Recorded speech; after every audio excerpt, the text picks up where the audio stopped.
Hello everyone, welcome back to our channel. AP inter 2024 సంబంధించి supplementary exam paper correction ఏ విధంగా చేశారు, మాకు marks ఏ విధంగా ఇచ్చారు, మేము బార్డర్కి రాసి ఉన్నాం, యొక్క ఎగ్జామినేషన్ వచ్చి మాకు పాస్ చేస్తారా ఫెయిల్ చేస్తారా స్టూడెంట్స్కి అయితే ఒక డౌట్స్ అయితే ఉండడం జరిగింది. ఈ వీడియోలో మీకు అయితే ఇన్ డీటెయిల్గా చెప్తాను. ముందుగా వీడియోకి లైక్ చేసి ఛానల్కి సబ్స్క్రైబ్ చేసుకోండి. అదేవిధంగా వీడియోని స్కిప్ చేయకుండా ఎండ్ వరకు చూడండి. గైస్, మనం చూసుకున్నట్లయితే మీరు ఇక్కడ పేపర్ కరెక్షన్ ఏ విధంగా ఉంటుంది సప్లిమెంటరీ అంటే వచ్చేసి అయితే ప్రతి ఒక్క స్టూడెంట్స్కి అయితే మీకు కన్వీనియంట్గానే ఒక పేపర్ కరెక్షన్ అయితే చేయడం జరుగుతుంది.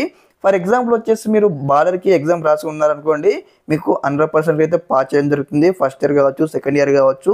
ఎందుకంటే ఇక్కడ వచ్చేసి 1-2 మార్క్స్ తక్కువ ఉన్నా కానీ వారైతే మనకైతే వేసి అయితే పాస్ చేయడానికి అయితే ట్రై చేస్తారు. ఎందుకంటే ఈ యొక్క 1-2 మార్కులో వారి యొక్క సబ్జెక్ట్ ఫెయిల్ అవుతే వారి యొక్క ఫ్యూచర్ కూడా కొంచెం లేట్ అవుతుందనే యొక్క ఉద్దేశంతో ప్రతి ఒక్క ఇన్విజిలేటర్ కరెక్షన్ చేసేవారైతే వారి మైండ్ సెట్ ఏ విధంగా ఉంటుందంటే ఒక 2-3 మార్కులు వేసి మేము పాస్ చేద్దామనే మైండ్ సెట్తో వారైతే పాస్ చేస్తారు మనకు మంచిగానే.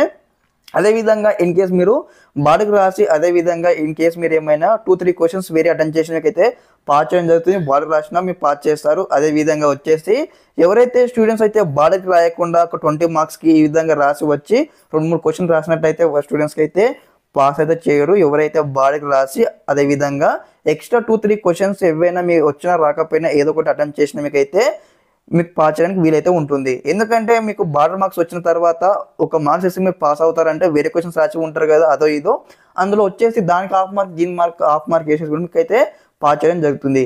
అదేవిధంగా స్టూడెంట్స్కి అయితే డౌట్ అయితే ఉండడం జరిగింది. మరి మాకు పేపర్ కరెక్షన్ కంప్లీట్ కావడం జరిగింది. మరి యొక్క ఎగ్జామ్ పరీక్ష ఫలితాలు ఎప్పుడు విడుదల చేస్తారని స్టూడెంట్స్ డౌట్ అయితే ఉండడం జరిగింది. మనకి ఇక్కడ వచ్చేసి ఛానల్లో వచ్చేసి అయితే ఆల్రెడీ నేను కూడా వీడియో చేసి ఉన్నాను. మనకు ఈరోజు వస్తుంది, రేపు వస్తుంది ఎక్స్పెక్టెడ్ డేట్స్ అనమాట. మనకి ఇక్కడ వచ్చేసి ఈ అఫీషియల్గా ఎటువంటి ప్రెస్ నోట్ అయితే ఇంకా రిలీజ్ చేయలేదు. రిలీజ్ చేయగానే మీకు అయితే డెఫినెట్గా మళ్ళీ వీడియో చేసి అప్లోడ్ చేస్తాను. ఈ ఫలితాలు ఏ విధంగా చెక్ చేసుకోవాలి స్టెప్ బై స్టెప్ అని కూడా. అదేవిధంగా ఇక్కడ వచ్చేసి అయితే మనము యూట్యూబ్ ఛానల్ వచ్చేసి ఎక్స్పెక్టెడ్ డేట్స్ చెప్తా ఉన్నాము. అన్ని ఛానల్ వచ్చేసి కూడా ఇక్కడ మనకు ప్రెస్ మీట్ రాగానే మరి ఏ విధంగా చెక్ చేసుకోవడం స్టెప్ బై స్టెప్ అయితే మరోసారి మీకు వివరిస్తాను. అంతవరకు మన ఛానల్తో అప్డేట్ ఉండండి. అందరికీ ముందుగా ఆల్ ది బెస్ట్ తెలియజేస్తా ఉన్నాను. అందరు కూడా మంచిగా పాజిటివ్గా రిజల్ట్స్ వస్తాయని. ఓకే, అందరికీ నమస్కారం. జై హింద్.